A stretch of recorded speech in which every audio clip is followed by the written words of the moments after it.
Frei Tiago de São José dispensa apresentações, e eu tenho a grande satisfação e já agradeço ao Frei Tiago por aceitar o nosso convite. Muito obrigado, Frei Tiago. Salve Maria, seja muito bem-vindo. Salve Maria, senhor Carlos, obrigado também pelo convite. E estamos aqui com muita alegria para conversar sobre esses temas. Frei Tiago, o senhor afirmou, eu creio que foi a penúltima conferência vídeo que o senhor fez, que a TFP fez um acordo com a Revolução, e que a TFP e o professor Plínio aceitaram a República, o pensamento revolucionário, republicano, etc. Mas, Frei Tiago, o senhor vê hoje possibilidade de alguém enfrentar o poder hoje, o status quo, o poder todo que quer, até se fala para breve na República Universal? Não há um país, não há um chefe de Estado disposto a enfrentar esse sistema mundial. Como o senhor pode concluir que a TFP então aceitou já na década de 60 esse movimento, esse pensamento? Não, concordo, a sua pergunta é muito pertinente e eu não estou fazendo essa crítica dizendo que eles são um exemplo de perversão. Ao contrário, a perspectiva é invertida. A crítica vem justamente porque eles, na minha opinião, deveriam ser o ponto mais alto dessa verdadeira resistência a esse sistema e, de uma forma ou de outra, até por uma questão de conveniência, como Vossa Caridade mesmo disse, como a gente não tem por onde escapar, então a gente é obrigado a engolir essa situação e tentar trabalhar com esse status quo. E é isso exatamente que eu critico. Quer dizer, na nossa maneira de ver, e isso foi também a maneira com que os cristeiros, ou aqueles da Vandéia, ou tantos heróis da nossa época, né? Quando eu falo da nossa época, eu digo do século XVIII para cá, muitos movimentos trabalharam com essa lógica. Olha, nós não reconhecemos a autoridade deles. Entendeu? Então, quer dizer, lutar pela direita pode até ser uma coisa meritória. Mas o que eu proponho é que justamente as pessoas percebam que o sistema, o jogo, a maneira como as coisas estão alicerçadas é feita para que, caso a pessoa entre no jogo reconhecendo a legitimidade deles, essa pessoa já está colaborando para o sistema de alguma forma. Então, seja no plano civil, seja no plano religioso. Então, primeiro entrou o plano civil, com esses governos ilegítimos que não reconhecem Deus e com esse Estado laico. Depois vem o plano religioso, com essa Igreja do Vaticano II, que é uma estrutura, né, forte, poderosa no mundo inteiro, que se apoderou da estrutura da Igreja Católica, mas que não pode ser confundida com a Igreja Católica. Aí que está o problema, como eu acabei de dizer, porque se você diz, não, esse é um Papa como todos os outros Papas da história, ou então essa é a mesma igreja que nós tivemos no passado, então você perde completamente a referência, porque a verdadeira fé, a verdadeira doutrina não está ali dentro. Aí que está o problema. Mas, Frei Tiago, uma coisa é estar conciliado com os sistemas, seja no campo político, econômico, seja no sistema religioso. Outra coisa é ter realmente meios, armas para poder, armas evidentemente em sentido figurado, para combater. Por exemplo, o Dr. Plínio recebeu uma vez uma personalidade do mundo tradicionalista, isso lá no começo da TFP, e o Dr. Plínio então mostrando para ele o jornal, não sei se certamente já era o catolicismo, as sedes, etc. E essa pessoa então disse para o Dr. Plínio, o senhor espera vencer a revolução com isso? O Dr. Plínio respondeu para ele, não, eu não vou vencer a revolução, eu sei que não, humanamente falando não, mas eu posso colocar uma pedrinha na engrenagem, né, que vai quebrar essa engrenagem. Em outra ocasião, ou não sei se na mesma, não lembro bem, ele falou, mas imagina uma serpente. A serpente, ela rasteja, é a cabeça que puxa, né, o resto do membro. vamos pisar na cauda dela, pelo menos, e ela não vai conseguir andar.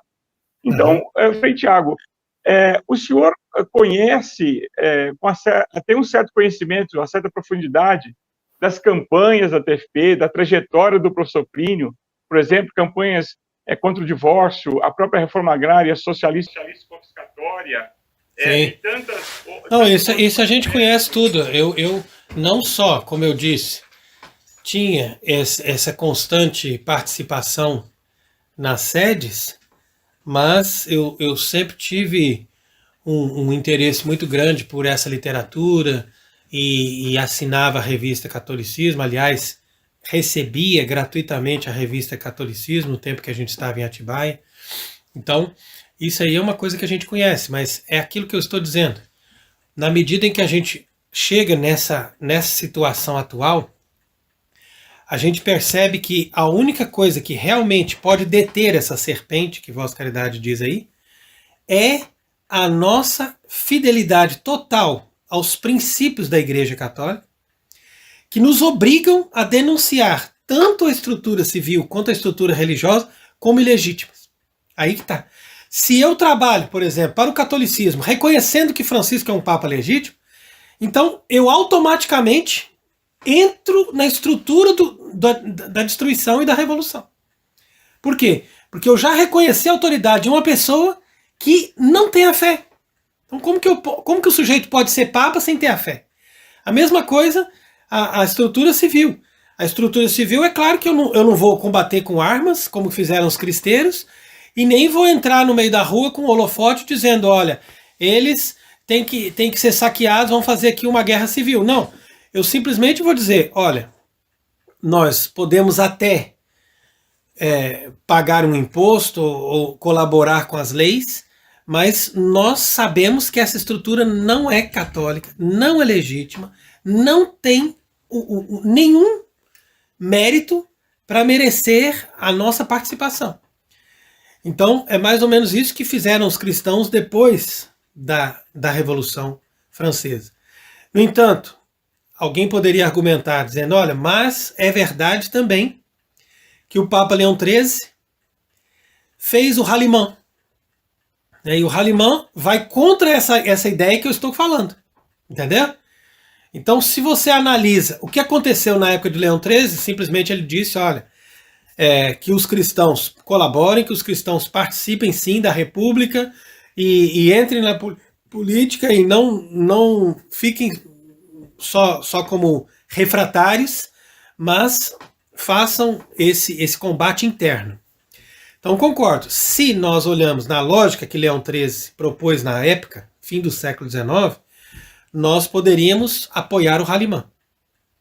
E o Dr. Plínio, inclusive, poderia estar, de certa forma, embasado nos autores franceses, que eu sei que ele estudou, né? Com certeza ele conheceu Maurras, com certeza ele estava imbuído de um espírito de políticos dos começos do século XX, principalmente da França. Mas, aí que vem, aqui que vem o fio da meada. A nossa argumentação vai partir do princípio que antes da lei de 1905 que aconteceu na França e que separou a Igreja do Estado, nós poderíamos fazer uma certa participação.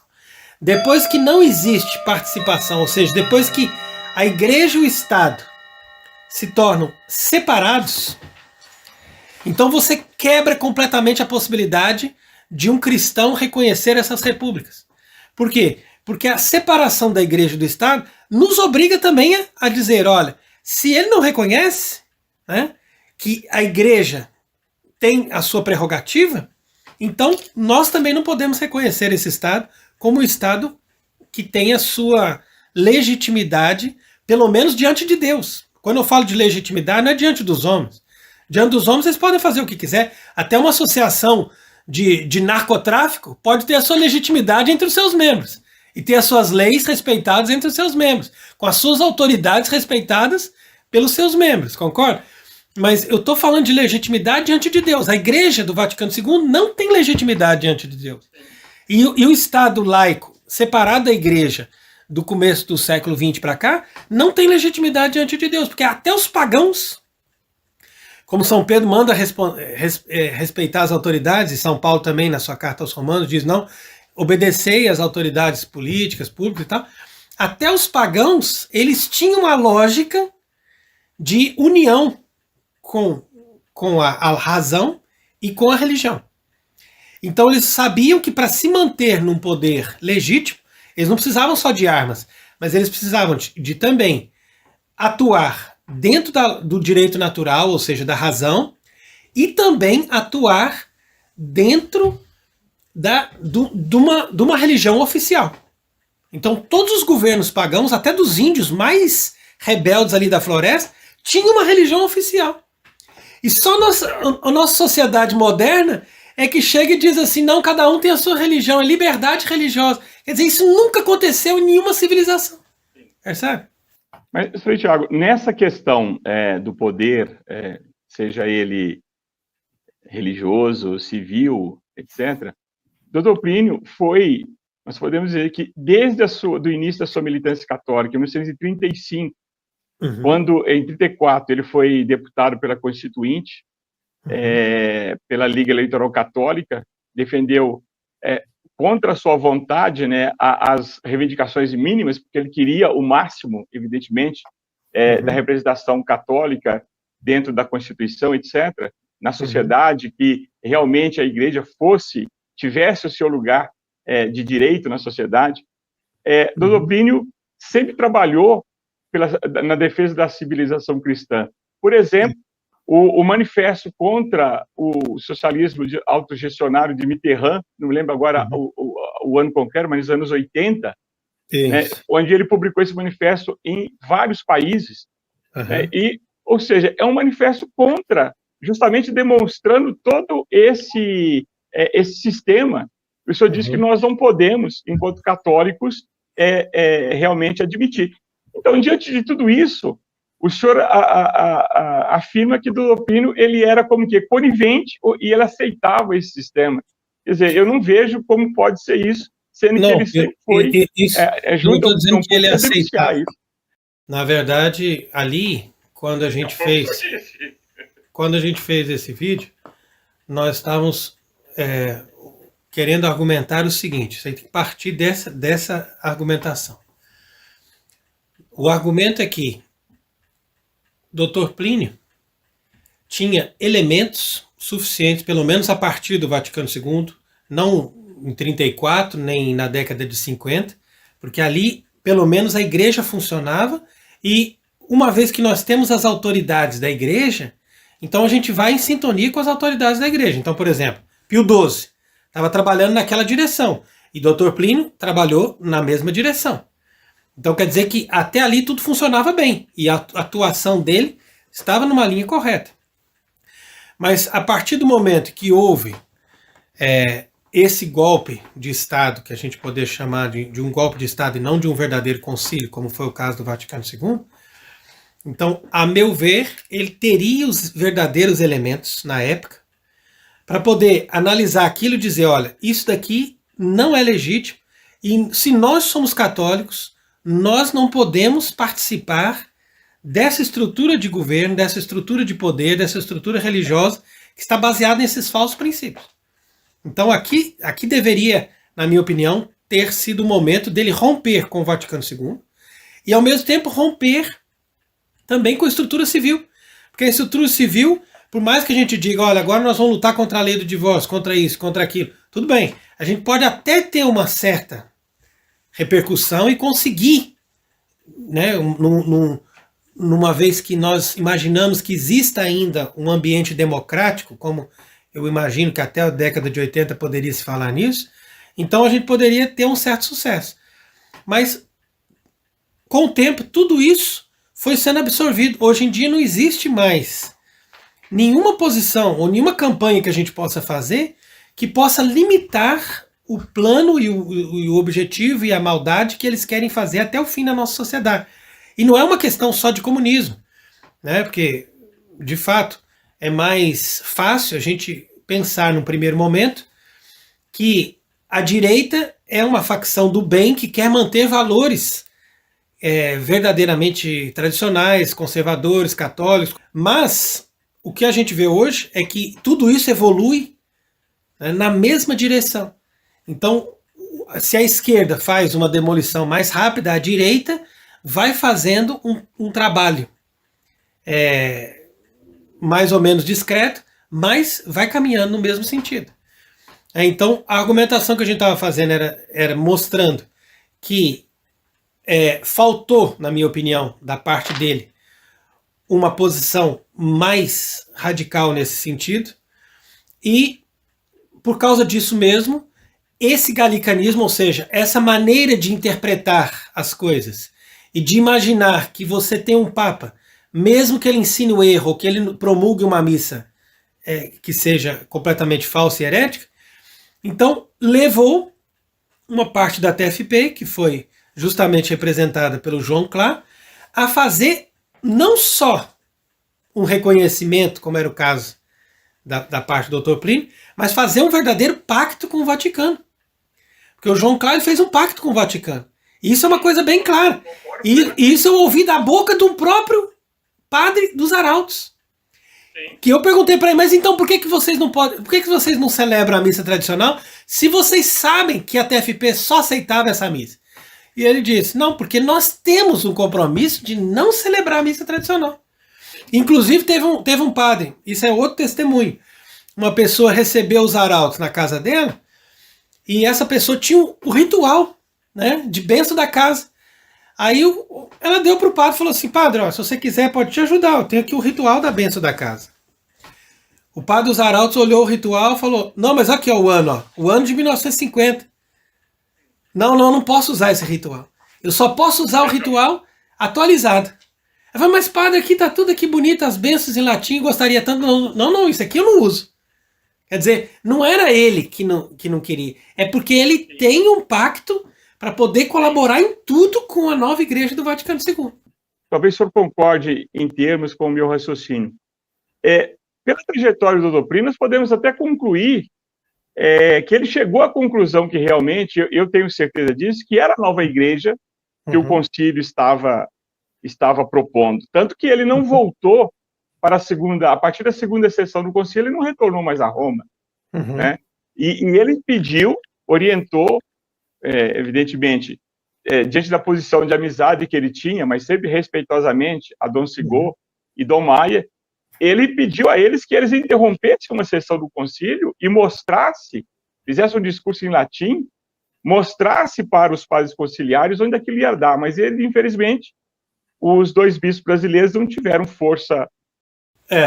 Na verdade, eu não digo que a gente pode julgar, porque esse julgamento subjetivo nós não podemos fazer, né? Então eu não estou dizendo que o Dr. Plínio errou no sentido que como se eu estivesse julgando ele. Eu estou simplesmente analisando objetivamente a ação dele e da TFP depois do Vaticano II e seguindo com esse reconhecimento durante longos anos ainda. Então isso daí causa para nós um certo espanto, um certo estarrecimento, quando a gente se dá conta da consciência que eles tinham do problema. Agora, quem foi o grande traidor desse grupo, sem dúvida, foi o Dom Sigor. Porque esse bispo, ele se adaptou totalmente ao sistema. Sendo que ele era a cabeça. Ele que era a cabeça do ponto de vista de uma autoridade eclesiástica, né? Então, isso daí foi lamentável, realmente.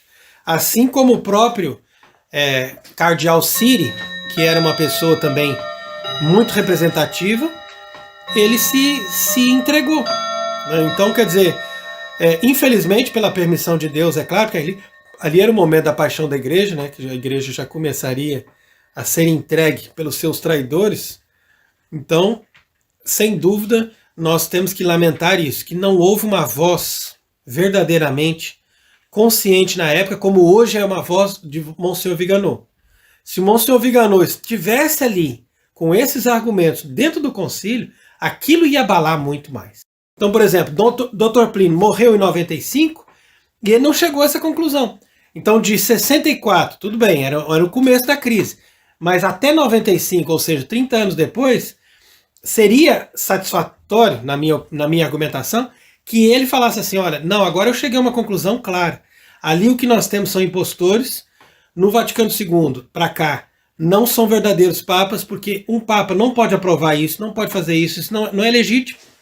Isso é uma conclusão totalmente intelectual. Como eu respondi para uma pessoa também esses dias, a pessoa disse assim, olha, mas você não é ninguém, e nós não somos ninguém para julgar um papa, nem para depor um papa.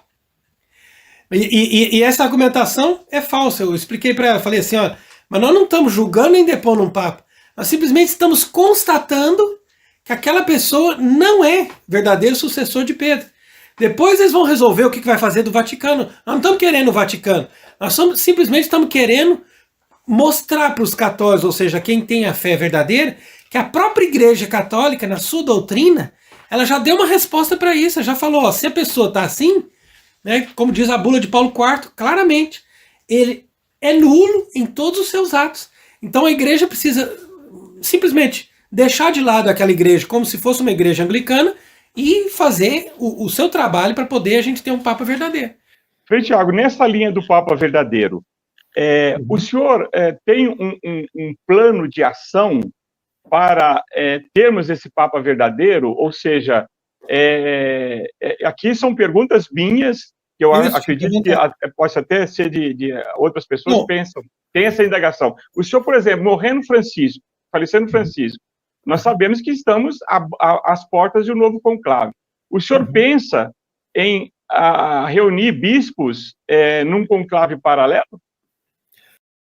Não, eu não vou fazer nada disso porque eu não tenho autoridade para reunir ninguém. Mas o que eu faço simplesmente é mostrar que a Igreja Católica nos obriga, quando nós temos uma sede vacante, a trabalhar para ter uma sede preenchida. Isso é obrigação de todos os fiéis batizados. Então, quer dizer, cada um no seu estado de vida. Então, eu sou um leigo, eu sou um padre, eu vou fazer a minha parte. Agora, quem tem a obrigação fundamental de trabalhar para isso são os eleitores. E os eleitores de um papa normalmente são os cardeais. Mas hoje nós não temos mais um cardeal válido. Porque segundo o que nós estamos explicando, Francisco não tem uma ação papal que seja válida. Então aqueles homens ali vestem de cardeais, mas eles não são cardeais da Igreja Romana. São simplesmente pessoas fantasiadas de cardeal sem nenhum poder. Eles não têm poder de eleger um papa.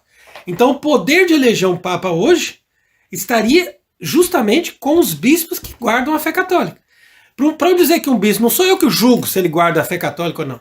É ele que manifesta a sua fé quando ele diz, olha, reconheço que de fato Francisco não é papa, eu professo tudo aquilo que a igreja sempre acreditou, até Pio XII, e eu estou disposto a participar da eleição de um papa.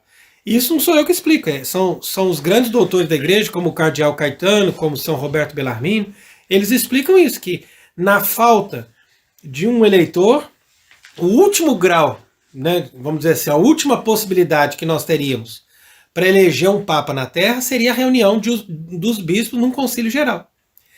Então, Deus pode fazer de outra forma, o mundo pode acabar, tudo pode acontecer, mas nossa obrigação é trabalhar por um papado legítimo, e trabalhar por um papado legítimo, segundo a doutrina católica hoje, é promover um concílio geral dos bispos que restam e que são sinceros na fé católica.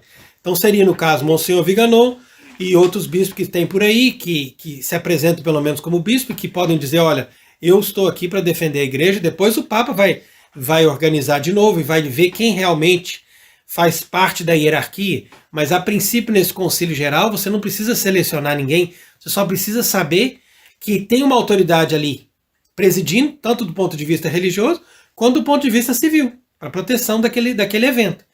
E isso aconteceu em todos os concílios.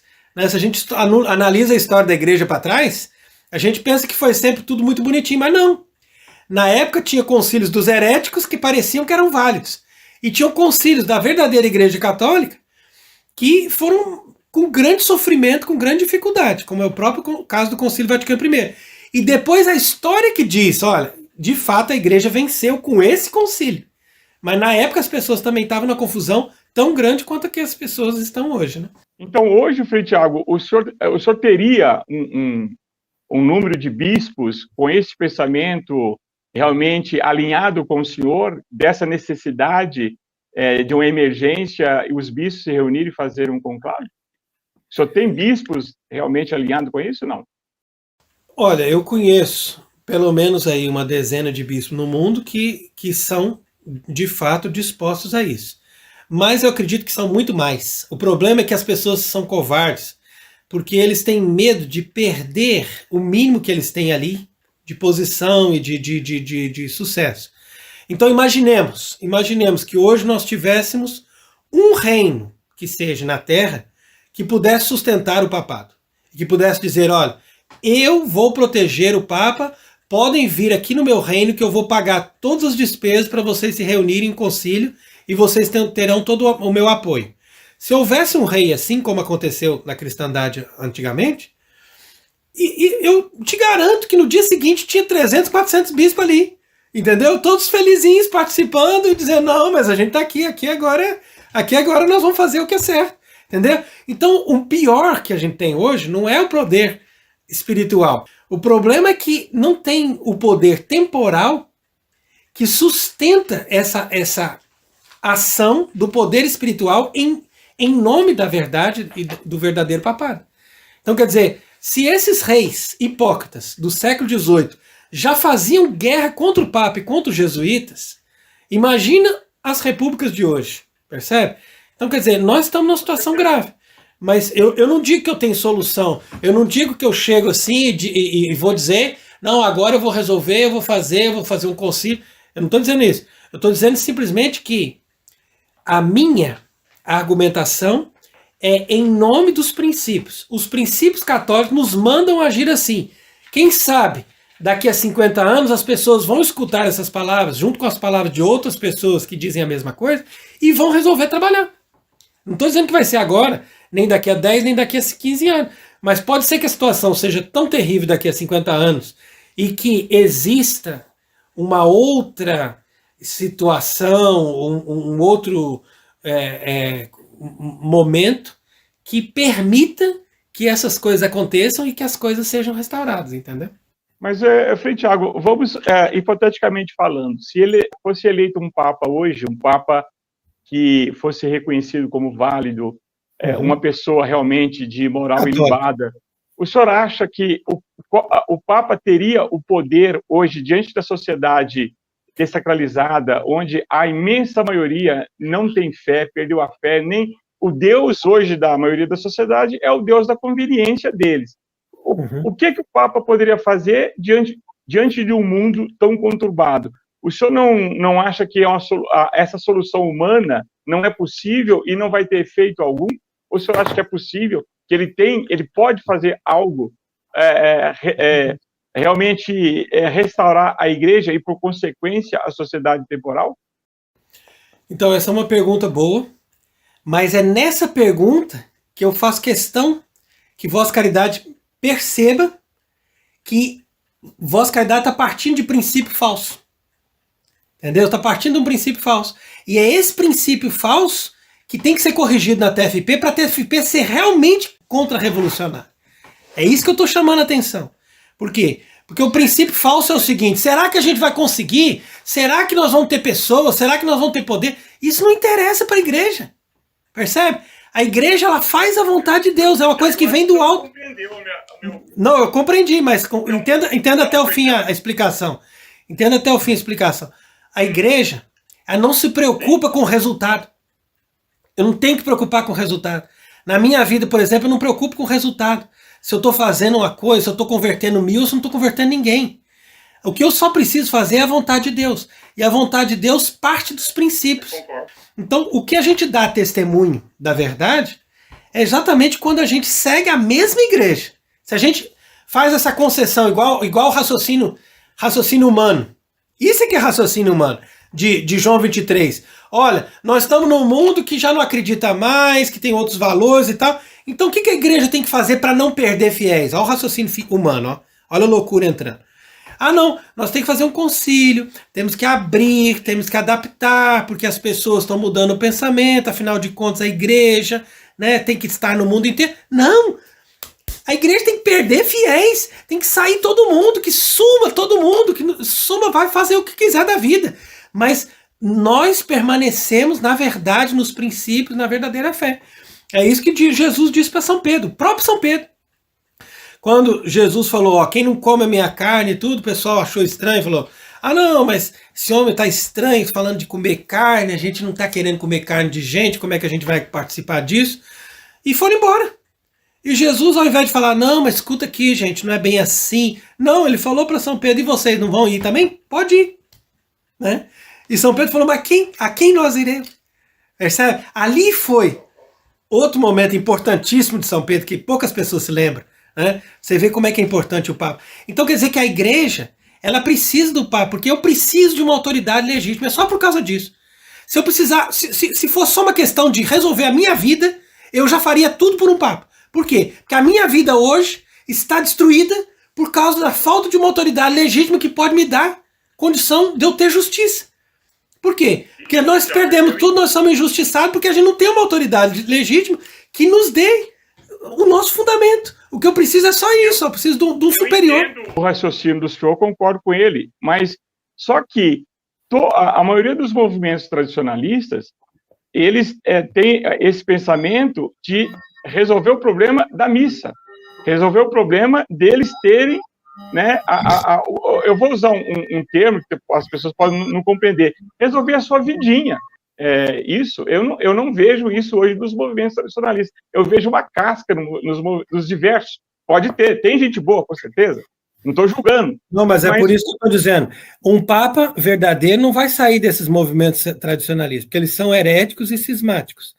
Eles são pessoas que vêm da lógica dos galicanos, são pessoas, como Vossa Caridade mesmo disse, que querem só a aparência, querem ter uma missa bonita e pronto. Mas não é isso. Os verdadeiros católicos ainda existem, são poucos. Mas quando a gente explica a doutrina e mostra a verdade, é justamente para resgatar a mente, às vezes, de uma pessoa carismática, de uma pessoa que não está sabendo de nada. Não é nem desses tradicionalistas aí que a gente vê por aí. Não, é uma pessoa que está no zero, mas que tem tanta fidelidade, tanto amor à igreja, que desde que ela ouve a verdade, que ela percebe que aquilo é a doutrina da igreja, imediatamente ela diz, eu estou aderindo a isso 100%. Entendeu? Então isso que a gente observa, é Deus que dá a graça para esses batizados se tornarem fiéis católicos verdadeiros. E esses fiéis católicos verdadeiros, em torno deles, é necessário que exista um Papa. Então, não é uma questão de ser virtuoso, como Vossa Caridade diz. Houve papas virtuosos e houve papas não virtuosos. Isso pouco importa, isso aí é a vida deles. Exatamente. O que precisa é um Papa verdadeiro, por quê? Porque desde que ele é católico e que ele é um Papa legítimo, ele é infalível. Aí que está a vantagem. A vantagem é que ele tem uma assistência do Espírito Santo para nos dar a verdade. E é partindo da verdade que a gente tem um magistério. Tendo um magistério atual, verdadeiro, vivo, aí a igreja começa a se levantar de novo, nem que ela sofra. Porque como Vossa Caridade disse aí, eu faço questão de fazer essa observação, existe a igreja num estado normal de prosperidade. Isso é o ideal. Mas também existe a igreja no estado de perseguição. Como aconteceu, por exemplo, na época do Papa São Calixto, na época dos papas São Melquiades, que nós vamos celebrar a festa dele amanhã, ou na época do Papa Silvestre, que quando se deu a conversão de Constantino, inclusive eu tenho um livro que fala disso, que é muito bonito, ele saiu do escondimento, ninguém conhecia, ele vivia tão escondido que ninguém nem sabia o nome, entendeu? As pessoas eram batizadas, tu não sabia o nome do Papa. E o Papa saiu desse escondimento e foi se apossando dos palácios que Constantino deu para ele. Então, quer dizer, isso é que é bonito. A igreja existe numa situação normal de prosperidade, mas a igreja não pode deixar de existir também na perseguição. Então, a gente tem que promover a eleição de um Papa, nem que ele seja morto no dia seguinte, não importa. Mas a igreja trabalha para ter a sua hierarquia. Depois que tem a sua hierarquia legítima, ela tem missa, ela tem sacramentos, ela tem doutrina, ela tem tudo junto. Porque tudo vem junto. Mas primeiro tem que ter um Papa. Agora, esses tradicionalistas, de maneira geral, eles acham que primeiro tem que ter a missa. Por quê? Porque aí ele vai comungar, vai ficar feliz, vai voltar para casa dele, contente, vai dormir tranquilo. Não, e não adianta nada. Ele tem que ter primeiro um chefe, primeiro tem que ter um superior. E a partir dessa obediência a esse chefe, a esse superior, ele pode comungar e ficar tranquilo. Mas enquanto ele não tem essa hierarquia, está perdido. Mas nesse ponto, Frei Tiago, o senhor tem uma questão muito polêmica, pelo menos para mim, eu fiquei bastante intrigado com essa questão. O senhor diz, por exemplo, que a maioria, o senhor afirma, que a maioria dos pares, devido à questão da linhagem sucessória, ou seja, quantos bispos nós temos diante do concílio hoje? Poucos, ou quase nenhum, né? Temos bispos que foram sagrados por bispos diante do concílio. Mas, se nós formos olhar no panorama geral da igreja, o senhor diz que esses padres não são válidos, esses sacramentos não são válidos, esses bispos não são válidos, porque foram sagrados e, por consequência, ordenaram padres que não são válidos também. Mas isso não seria Deus deixar de dar assistência ao povo católico, ao povo de Deus, aquele pelo qual ele deu o seu filho na cruz? Isso não seria realmente uma coisa impensável? Boa pergunta também. Então, primeiro, uma observação importante, até agradeço por essa pergunta também, porque muitas pessoas confundem isso. A grande maioria dos sede-vacantistas dizem exatamente como Vossa Caridade disse. Mas eu não digo isso, viu? A gente não diz que eles não são válidos. A gente diz que o sacramento se tornou duvidoso porque mudaram o rito de ordenação de um bispo. Como que eles mudam o rito de ordenação de um bispo, sendo que Pio XII falou que nunca mais era para mudar? E deu a fórmula certinho, falou assim, para consagrar um bispo tem que ter essa fórmula. Se não tiver essa fórmula, não consagra o bispo no rito ocidental. Então, quer dizer, no mínimo, nós temos que perceber que um Papa verdadeiro dizendo isso, e vem ali o Paulo VI, 10, 15 anos depois, e diz que nós vamos mudar completamente a fórmula. Imagina, não mudou uma palavra ou duas, inventou um rito de consagração de bispo que nunca existiu. Entendeu? E chega e diz assim, não, agora nós vamos sagrar bispo desse jeito. Como que eu posso ter certeza? Eu não posso ter certeza. Isso é exercício. Qualquer um que conhece a teologia sacramental, imaginemos que nós voltamos na década de 50 e a gente apresenta essa fórmula para um padre que é especialista em teologia sacramental e diz aqui, ó, se eu fizer hoje uma consagração de um bispo usando essa fórmula é válido, ele vai dizer, ó, não é válido. Ou então vai dizer, no mínimo é duvidoso. Né? Então eu sou obrigado a dizer, como qualquer padre da década de 50 diria, eles inventaram essa fórmula é duvidosa. Mas eu não digo que é inválido. Então, o próprio Monsenhor Viganò diz que ele acha que é válido. Ele acha que continua sendo válido. E eu não digo também que é certeza que é inválido. Porque se eu disser que é certeza que é inválido, sendo que isso daí não é uma coisa objetiva, nós vamos chegar a um sectarismo. Por quê?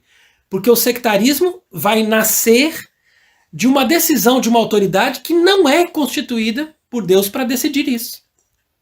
E é onde eu critico os próprios sede-vacantistas, que chegam dizendo, ó, você não é válido, você não é nem padre, eu nem te chamo de padre, porque você nem padre não é. Isso é mentira. Isso é uma falsa igreja também. Entendeu? Por quê? Porque eu preciso de um papa para chegar a essa decisão. Então quem vai dizer se é válido ou não é válido é um futuro papa. Agora, eu tenho que saber que hoje é duvidoso. E se é duvidoso, eu espero um papa, ou então eu resolvo. O mínimo que eu posso fazer é dizer para um padre, ó, tenha humildade, deixa um bispo que é sagrado como o rito certo, te ordenar sob condição, para você ficar tranquilo, para você não ter dúvida do seu sacramento, isso é uma coisa razoável, entendeu? Agora, isso não significa que eles não têm uma hierarquia, isso também é importante a gente pensar nisso. Por quê? Porque se ele se apresenta como bispo, ele tem todo o direito de dizer, não, eu sou hierarquia da igreja, e ele tiver a fé, não importa. Quem vai decidir depois se ele tem hierarquia ou não é o Papa. Entendeu? Então, a princípio, nós podemos considerar que todos os bispos, não importa como eles foram eleitos ou como eles foram consagrados, se eles têm boa intenção e se eles têm a verdadeira fé, eles podem ser recebidos na verdadeira Igreja Católica como bispos. E quem vai decidir depois se eles continuam como bispo ou não, e se eles têm que ser reordenados sob condição ou não, é o Papa. Porque não sou eu que vou decidir isso, nem vou destratar ele por causa disso. Frei Tiago. Mas enquanto isso, né, ou seja, nós temos essa questão aí que é o fato concreto. Nós temos uma missa nova, nós temos bispos novos, nós temos uma série de problemas, etc. tem aí o que eu reputo uma coisa realmente absurda dos nossos dias, é que jovens recém-convertidos dizendo para as pessoas, não, fique em casa, não frequente sacramento, reze o texto, está tudo bem. O que o senhor acha desse pensamento? O senhor concorda com isso? O senhor incentiva isso? Não. Porque essas pessoas, é como eu estou dizendo, são pessoas sectárias. Por quê? Porque é fácil você proclamar um sedevacantismo e dar poder para qualquer recém-convertido, igual você está dizendo. Entendeu? Então, quer dizer, a lógica do sedevacantismo, de maneira geral, é assim, ó. Francisco não é papa. Os bispos também não têm poder nenhum. Os padres também não são nada. Quem que é a hierarquia da igreja? Sou eu. Eu quem? Qualquer recém-convertido que chega e estudou um pouquinho ali e falou, não, eu sei mais ou menos discutir, então eu sou a hierarquia da igreja agora para dizer o que é, o que não é, quem que não é, entendeu? Sendo que isso daí nunca aconteceu e nunca vai acontecer na história da igreja. Então quer dizer que isso daí já é um desvio também dessas pessoas que estão usurpando uma autoridade que eles não têm e não receberam, entendeu? Agora, o que a gente pode fazer, isso sim, que a gente pode fazer é orientar as pessoas que já têm consciência do problema. Aí é diferente. Não é você chegar e falar, saia, faz isso é do diabo, isso aí não presta. Não. É a pessoa, conforme o seu grau de consciência, você dizer, de fato, você entendeu que essa missa aqui não é uma missa católica, então é claro que a pessoa não vai frequentar, não sou eu nem que vou dizer, é a pessoa que vai chegar a essa conclusão. A mesma coisa, você entendeu que mesmo essa missa sendo a missa tridentina, ela não está em comunhão com a igreja, porque ela está em comunhão com Francisco, entendeu? Tem esse aspecto também. Então o grau de consciência da pessoa, isso é Deus, é a ação da graça que ensina a pessoa. Porque a própria doutrina, ela, uma vez que ela é ensinada, né, por isso que a gente tem que preocupar-se em primeiro lugar de ensinar a palavra de Deus e a doutrina. Se a doutrina é ensinada, as pessoas, pela graça do Espírito Santo, vão chegar às suas decisões e elas vão também procurar fazer o que elas podem para melhorar a situação. Então, no final das contas, esse é um problema grave, mas que faz parte dessa situação caótica. Por quê? Porque isso é normal. Imaginemos, por exemplo, vou dar um outro exemplo histórico. Toda vez que acontecia na igreja uma grande crise de heresia, seja no arianismo, seja na época do monotelismo e outros momentos, né, em que as pessoas começaram ali a divulgar doutrinas erradas, então o primeiro momento é de divisão. Começa a ter divisão, eu sou disso, eu sou daquilo, eu não concordo, eu tenho isso, eu tenho aquilo. Começa a bagunça. A bagunça, por sua vez, faz com que qualquer um comece ali levantando, tem autoridade, não, eu digo, porque eu que sei, não sei o quê. Aí começa aquela confusão geral. Nisso vem a autoridade da igreja. A autoridade da igreja faz o quê? Faz um concílio. Por que o Papa fez concílios na época do passado, né? Muitos poderiam nos perguntar, mas se ele é infalível, por que ele já não chegou e meteu o pau? Entendeu? Não, ele faz concílio por quê? Porque é muito mais fácil para ele e tem uma repercussão muito melhor, pelo menos nos tempos mais antigos, para o mundo inteiro, quando você faz um concílio geral, você reúne aqueles bispos e você chega a uma conclusão nessa reunião de bispos. Por quê?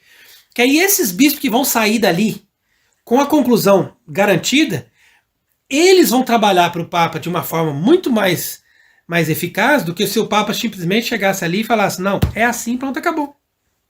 Mas você pode perceber que em todos os concílios que aconteceram, o Papa já sabia a verdade e não tinha dúvida da verdade, e nem os bispos que estavam indo ali no concílio, que eram bons, tinham dúvida da verdade. Mas, ao mesmo tempo, a grande maioria dos bispos, do clero e do povo em geral, estava na confusão. Então foi necessário aquele momento ali para que eles pudessem confirmar a doutrina. Essa doutrina, por sua vez, sendo mais uma vez confirmada pelo Papa, chegava em cada pessoa como, olha, isso é católico, isso não é católico. E aí aquilo ali resolvia. Então por isso que a própria crise, não só da igreja em geral, dessa igreja moderna, mas a crise desse mundo sedevacantista, também só se resolve com uma verdadeira autoridade. E não é só o Papa sozinho que vai resolver também. Ele precisa não só ser eleito através de um concílio, mas ele também precisa de um concílio para poder resolver toda a catástrofe que aconteceu desses últimos 60 anos e dizer, olha, isso aqui não foi válido, isso aqui está excomungado, isso aqui não pode dizer, isso daqui quem diz isso não é católico. Depois que resolveu, deixou tudo limpinho, organizado, como aconteceu no caso no Concílio de Trento, por exemplo, aí daí para frente a gente começa a caminhar de novo. A gente não tem Mas aí, Frei Tiago, eu entendo exatamente a sua colocação, mas nós tivemos o exemplo, por exemplo, daquele Papa Pedro II lá do Rio de Janeiro, o professor, acho que não sei se é Jojas, a pronúncia correta, o senhor fez até um vídeo com ele, uma live com ele. Então, mas eles tiveram esse entendimento e foram lá e elegeram um Papa. Mas o que isso serviu para a igreja? Não, aí que está. É preciso as pessoas, aí uma pergunta também importante. É preciso as pessoas entenderem que um Papa não é assim como a gente chega numa casa e vamos escolher aqui o presidente da nossa associação e 5 minutos depois a gente tem um Papa. Não é assim que a gente faz um Papa, né? Então, eu já expliquei várias vezes que desde o momento em que João XXIII, impostor maçom, tomou conta do Vaticano, nunca houve, a partir dali, não houve nenhuma iniciativa correta, sincera, que pudesse nos dar um verdadeiro Papa. Não houve. Todas essas iniciativas fracassaram. Porque ou não seguiram o verdadeiro sistema que deve ser feito, ou nem sequer foram sinceras naquilo que estavam se propondo. Então você pode falar desse Pedro II, que é um vidente, um louco, ou você pode falar eu refiro a um padre tradicionalista lá do Rio de Janeiro, Frei Tiago. Não é esse louco. Ah, mas é outro, deve ser pior ainda. Louco aqui, mas deve ser pior ainda. E assim tem outros muito loucos. E tem esse pessoal ali dos Palmar de Troia, quer dizer, tudo isso daí vem de revelações particulares e vem de pessoas que são guiadas, muitas vezes, até com interesse financeiro, de instituições anticatólicas que estão por trás. Entendeu? Se não é coisa diretamente do diabo, são instituições anticatólicas que estão trabalhando ali para impedir a igreja de ter um Papa. Porque justamente os inimigos da igreja sabem que a única maneira de conter a revolução deles é um verdadeiro Papa. Então eles fazem tudo para nos enganar e para nos impedir de ter um verdadeiro Papa. Agora, um verdadeiro Papa não se elege com meia dúzia de pessoas. Um verdadeiro Papa só se pode eleger num concílio geral. Porque se não tem os cardeais que são nomeados para isso, você tem que fazer um concílio geral. E isso o Homero Joso também não conseguiu fazer. Eles convidaram, mas não fizeram. Eles tinham só 3 bispos, imagina, isso aí não é possível de fazer um Papa dessa forma. Então ele tem que ter uma representatividade. Por quê? Porque se não tem representatividade, você não tem como dizer que ele foi eleito como bispo da Igreja Universal. Ele vai ser eleito como bispo daquele grupo, daquela associação, mas não bispo da Igreja Universal. Exato. Frei Tiago, e qual é a posição hoje do Frei Tiago em meio a esse caldeirão? O senhor coloca tudo no mesmo balaio ali, na mesma situação, e parece que só o senhor tem a verdade. O senhor está seguro na doutrina católica de sempre? Como é que o senhor explica isso? Porque o senhor praticamente condenou todo o resto. Só faltava a TFP, agora eu sou condenou a TFP também. Não, mas eu não, na verdade, não estou condenando. Eu estou simplesmente mostrando os erros e as contradições. Se eu estou errado, então venha a pessoa discutir, igual a Vossa Caridade está fazendo. O que Vossa Caridade está fazendo hoje já é uma prova que o senhor é católico. Por quê? Porque mesmo que o senhor não esteja com os princípios corretos ou com a doutrina bem ali organizada, o senhor está na postura católica. Se as pessoas todas seguissem pelo menos a sua postura, a gente chegava num termo. Eu te garanto. Basta ter sinceridade e ter essa postura. É isso que precisa. O problema é que essas pessoas não têm. Eles não são sinceros, não são pessoas honestas, eles agem por interesse, por dinheiro e vão atrás dos seus benefícios sem se preocupar com a igreja. Entendeu? E eu posso dizer que se eu tiver um mérito, não estou dizendo que eu sou melhor do que os outros, mas se eu tenho um mérito, eu acredito que eu tenho diante de Deus um mérito, o mérito meu é esse. Todas as vezes que eu vi que eu ia ganhar, mas que eu ia acabar traindo a igreja, eu preferi perder. Eu falei assim, não, para trair a igreja eu não vou, eu prefiro perder. Então até agora eu só perdi, eu não ganhei nada.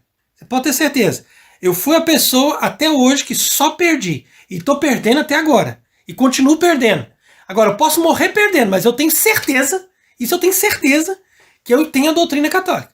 Por quê? Porque toda vez que eu aprendi que a igreja ensina aquilo, eu tomei aquilo como verdade e defendi aquilo. Não importa se eu estou sendo levado pedrada por causa disso. Mas eu tenho certeza que eu estou na verdade, por quê? Porque a igreja ensina isso, é uma coisa evidente. E se a pessoa não concorda comigo, então que vem discutir, ué, que eu provo para ela que ela está errada. É só isso. É muito simples. Né? Porque a gente tem os argumentos. Eu não tenho medo nem repulsa de ninguém. Ao contrário. Entendeu? Eu considero que todas as pessoas têm capacidade de entender e de se converter hoje. E nós poderíamos resolver o problema da igreja hoje. Bastava que as pessoas se convertessem e fizessem a vontade de Deus. Só que as pessoas não querem. E aí vem o problema da vontade.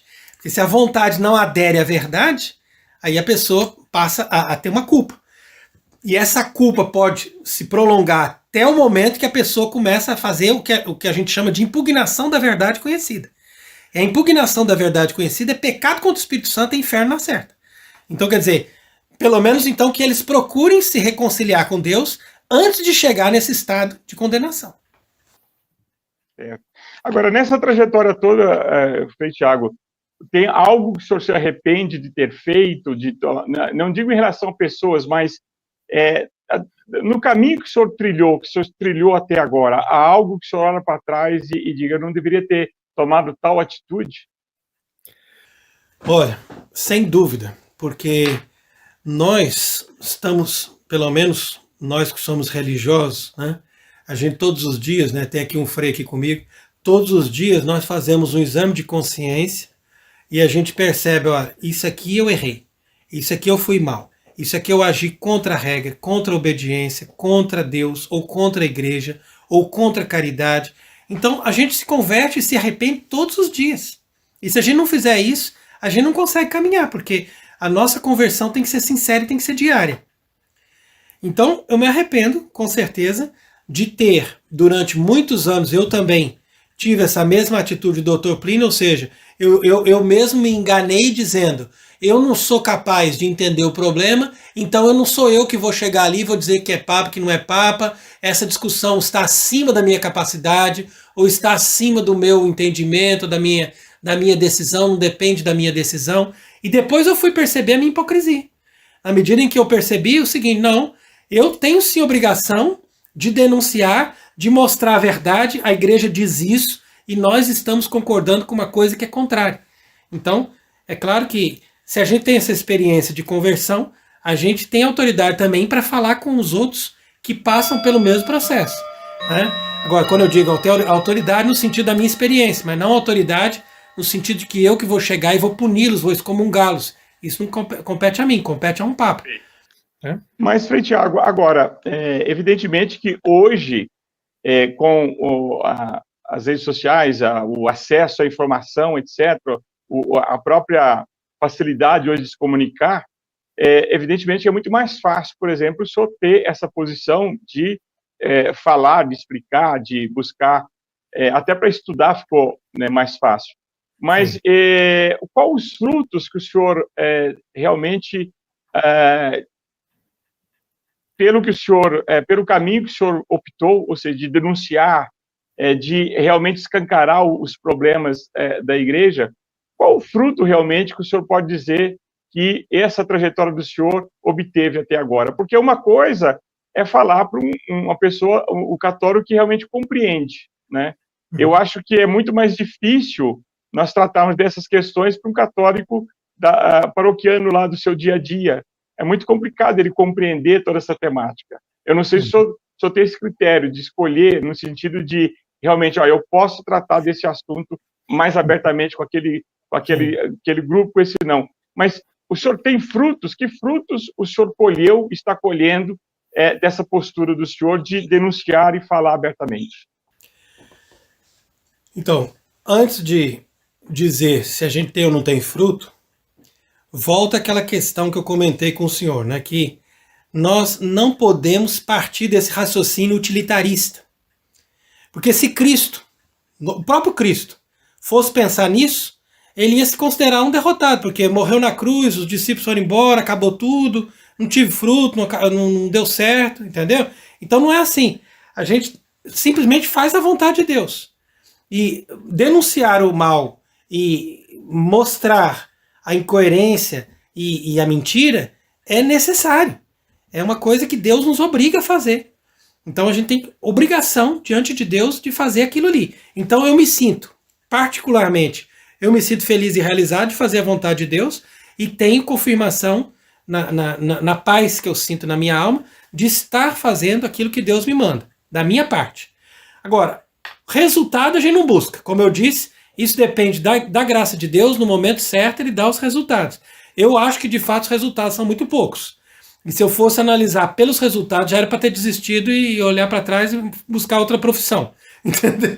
Quer dizer, vai buscar outra coisa na vida porque sua vida não deu certo. Mas a nossa convicção, como a gente pensa, segundo os princípios, a gente não vai por essa lógica. Então a gente diz, não, está na mão de Deus. Teve muitos santos que lutaram, que rezaram, que denunciaram, que pregaram, e que na vida deles eles não conseguiram muita coisa, mas depois acabou que aquilo ali foi para frente, né? Então a verdade sempre vence. E a gente, pregando a verdade, fazendo a vontade de Deus, a gente sempre tem fruto. Agora, sempre tem que fazer isso também com oração. Não adianta se eu vou só pregar e ensinar coisas referentes à igreja, à doutrina, e eu não rezo, eu não me converto, eu não jejuo, aí também não resolve, né? Então eu tenho que estar unido a Deus, tenho que mortificar a minha vida, tenho que renunciar a muitas coisas, tudo aquilo que pode me atrapalhar na minha vida espiritual, para eu poder não só caminhar com esse apostolado, mas também me santificar e obter a minha salvação eterna. Concorda? Então, é todo um conjunto. Perfeito. Bom, Frei Tiago, eu acho que abordamos aqui o que eu tinha em mente, mais ou menos, evidentemente a gente nunca segue um script. Tenho vários comentários aqui, mas eu acho que não são perguntas propriamente, é os comentários de sempre. O que a gente argumenta é só isso. Para você ser católico, apostólico, romano, você tem que crer que o Papa é sempre infalível.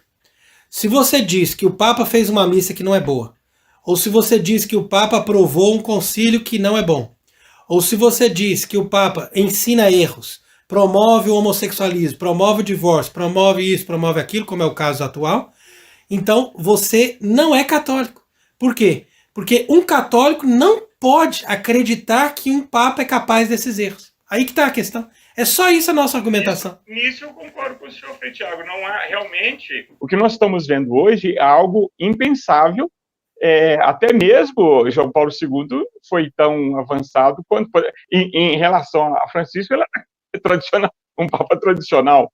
É claro que nós sabemos que isso faz parte... João Paulo II foi precursor de Francisco, nós sabemos disso. Né? Agora... eu acho que há muita prudência por parte da TFP, do Dr. Plínio. Hoje, por exemplo, a gente poderia dizer, mas se fosse hoje ele pensaria diferente. Não podemos afirmar isso, na verdade, porque ele não está aqui para poder realmente analisar a situação e dizer realmente vamos romper com tudo. Né? Na verdade, aí não é uma questão de prudência. A prudência é justamente mostrar que Francisco não é Papa ou que esses homens não são Papa, porque nada é mais imprudente do que considerar um herético como nosso superior supremo. O debate está aí, né, Frei Tiago? Eu creio, como o senhor falou, o importante é nós realmente procurarmos a verdade, debater, e não fingirmos que não existe o problema. Eu acho que isso é muito pior, né? Aquele velho ditado, jogar para debaixo do tapete, né? Ou procurar viver a nossa vidinha como se nada tivesse acontecendo. Então, eu creio que, como o senhor falou, é vida de oração, de luta, né? E procurando realmente, por intercessão de Nossa Senhora, que nós possamos enxergar realmente a verdade, a verdadeira doutrina, a verdadeira igreja. É isso que nós rezamos, sim. Muito obrigado, então, senhor Carlos, e que Deus abençoe o senhor, a sua família, e espero que cada vez mais a luz de Deus nos acompanhe nesse sentido e que um dia nós possamos ver a graça desse triunfo do Imaculado Coração de Maria e dessa verdadeira contra-revolução através da restauração do papado e da verdadeira hierarquia católica e que Deus nos ajude também a fazermos o papel que Ele espera de nós, até que esse tempo chegue e que nós tenhamos essa vitória final contra a serpente e os inimigos de Deus. Com certeza, Frei Tiago. Para isso devemos rezar, lutar e confiar. Muito obrigado, Frei Tiago, por o senhor ter nos atendido com a satisfação. Independente das opiniões diversas, nós estamos aqui realmente para a maior glória de Deus. Muito obrigado, Frei Tiago. Salve Maria. Deus abençoe, então. Salve Maria. Amém.